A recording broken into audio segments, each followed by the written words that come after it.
স্তন ক্ৰলৰ স্পোকেন টিউটৰিয়েলটোলৈ স্বাগতম।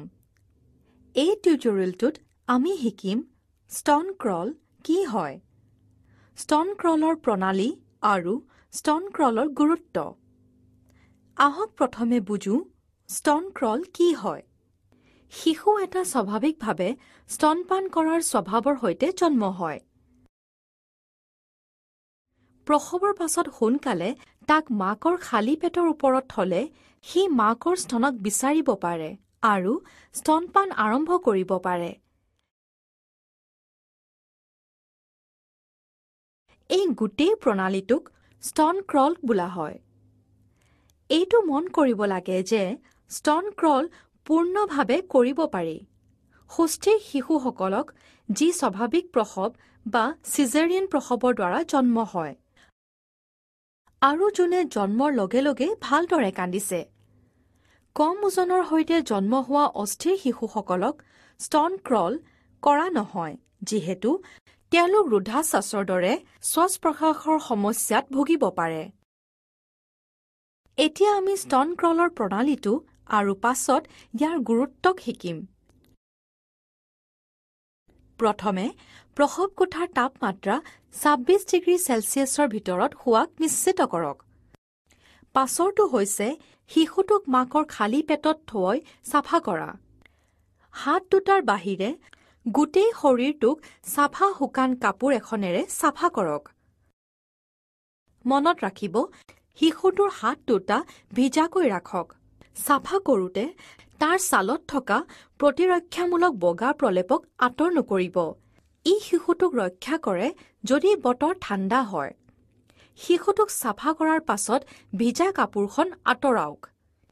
শিশুটোক শুকোৱাৰ পাছত জন্ম তত্ত্বাৱধায়কজনে নাভিৰ স্পন্দনক চাব লাগে। ই স্পন্দিত হোৱা বন্ধ হ'লে তেওঁ নাভিটোক কাটিব লাগে। পাছত শিশুটোক মাকৰ খালী পেটৰ ওপৰত পুনৰ এনেকৈ থওক যাতে তাৰ পেটে মাকৰ পেটটোক চুৱে।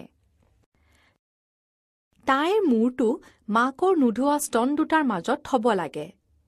তাইৰ মুখখন মাকৰ স্তনৰ তলত ৰাখিব লাগে। এতিয়া শিশুটো স্তন ক্ৰলৰ বাবে সঠিক অৱস্থাত আছে।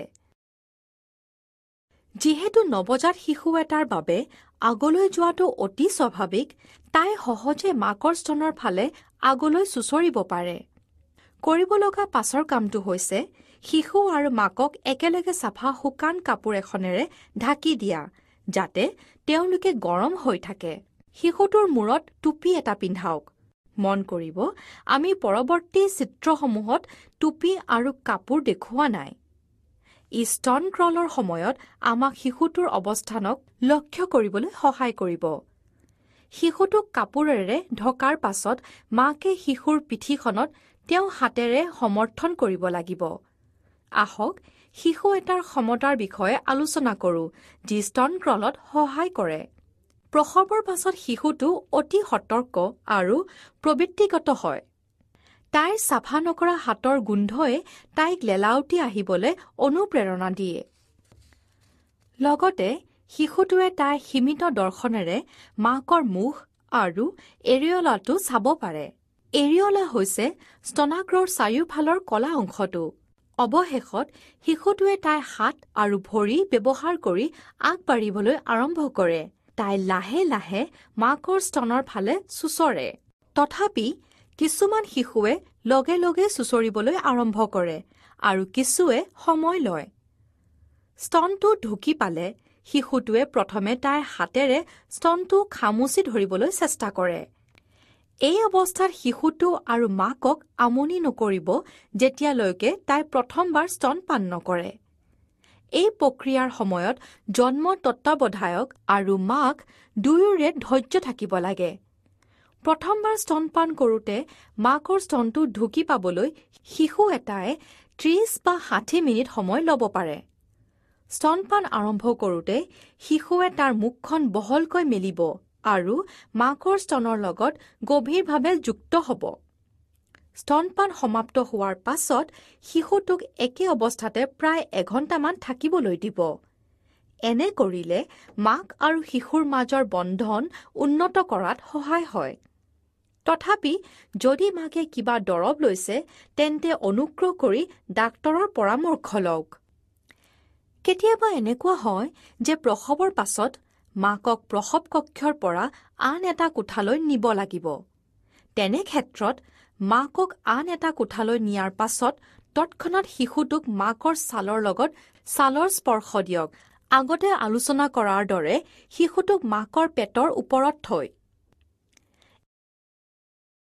এতিয়া আহক চিজাৰিয়ান ছেকচনৰ দ্বাৰা জন্ম হোৱা শিশুৰ বাবে স্তন ক্ৰল আলোচনা কৰোঁ।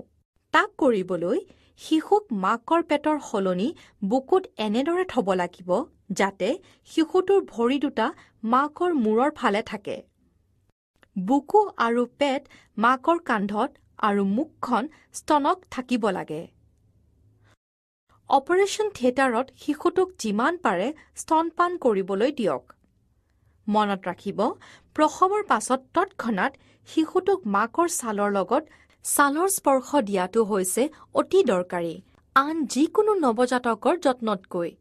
মন কৰিব, স্তন ক্ৰল সম্পূৰ্ণ হোৱাৰ পাছতহে প্ৰসৱৰ পাছৰ নৱজাতক যতনক দিব লাগে। এতিয়া আহক নৱজাতক শিশুৰ বাবে স্তন ক্ৰলৰ গুৰুত্বক আলোচনা কৰোঁ। স্তন ক্ৰলে শিশুটোক সক্ষম কৰে কলষ্ট্ৰম বোলা মাকৰ প্ৰথম গাখীৰ পাবলৈ। ই হালধীয়া ৰঙৰ হয় আৰু ঘনত্বত ডাঠ হয়। মন কৰিব, প্ৰসৱৰ পাছত শিশুটোৱে লোৱা কলষ্ট্ৰমৰ পৰিমাণ প্ৰতিবাৰ স্তনপানৰ সময়ত লাহে লাহে বাঢ়িব।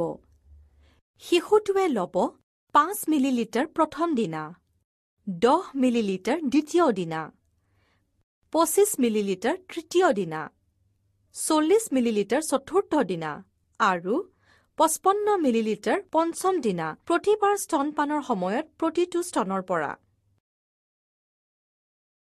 ই নৱজাতক শিশু এটাৰ বাবে যথেষ্ট। সেইবাবে শিশুটোক কলষ্ট্ৰমৰ সলনি আন একোকে খুৱাব নালাগে। কলষ্ট্ৰমক শিশু এটাৰ বাবে প্ৰথম টীকাকৰণ হিচাপে বিবেচিত কৰা হয় আৰু ইয়াৰ সংক্ৰমণৰ সৈতে যুঁজিব পৰা প্ৰটিন থাকে যি শিশু এটাৰ নিৰাপত্তাক বঢ়ায়। মাকৰ প্ৰসৱৰ পাছত ই হৈছে শিশু এটাৰ বাবে শক্তিৰ প্ৰথম উৎস। কলষ্ট্ৰমে লগতে তেজৰ নিম্ন গ্লুক'জ লেভেলকো প্ৰতিৰোধ কৰে। ই শিশু এটাৰ অন্য শাৰীৰিক প্ৰক্ৰিয়াক বাহাল ৰখাত সহায় কৰে। ই সুস্থ মগজুৰ বিকাশত সমৰ্থন কৰে। ই শিশুটোক তাইৰ প্ৰথম মলত্যাগত সহায় কৰে। স্তন ক্ৰলে লগতে মাকৰ ছালৰ লগত ছালৰ স্পৰ্শ দিয়াৰ বাবে শিশুটোক গৰম ৰাখে। শিশুৱে মাকৰ স্তনৰ লগত গভীৰভাৱে যুক্ত হ'বলৈ নিজেই শিকে। স্তন ক্ৰলে মাকৰ সুস্থ বেক্টেৰিয়া শিশুটোলৈ পঠিয়ায়। এই বেক্টেৰিয়া শিশুটোৰ অন্ত্ৰত সোমায় আৰু সংক্ৰমণক যুঁজে। সৰ্বশেষত ই শিশুটোৰ নিৰাপত্তাক বঢ়ায়। স্তন ক্ৰলে লগতে মৰমৰ এটা অনুভূতি আৰু শিশু এটালৈ সুৰক্ষা প্ৰদান কৰে আৰু মাক আৰু শিশুৰ মাজৰ বন্ধনক আৰম্ভ কৰে। স্তন ক্ৰলৰ উপকাৰিতা লগতে মাকেও পায়। শিশু এটা ভৰিৰ চলাফুৰাই মাকৰ জৰায়ুত হেঁচা দিয়ে। এই হেঁচাই জৰায়ু সংকোচনত আৰু জৰায়ু নাড়ী আঁতৰোৱাত সহায় কৰে। স্তনপান আৰম্ভ হোৱাই মাকৰ শৰীৰত অক্সিটচিন বৃদ্ধি কৰে। অক্সিটচিন বৃদ্ধিয়ে জৰায়ু নাড়ী আঁতৰোৱাত সহায় কৰে। এনেদৰে স্তন ক্ৰলে তেজ যোৱা কমায় আৰু মাকৰ ৰক্তহীনতাক প্ৰতিৰোধ কৰে।